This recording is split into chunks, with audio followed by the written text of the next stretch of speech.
এটা খুব পরিবর্তন আমাদের এই পর্যায়ে কিছুক্ষণের মধ্যে কবিতা দিতে হবে।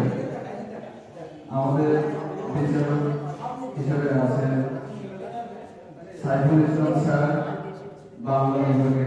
তো স্যারের মুখ থেকে আমরা কিছু কথা শুনি।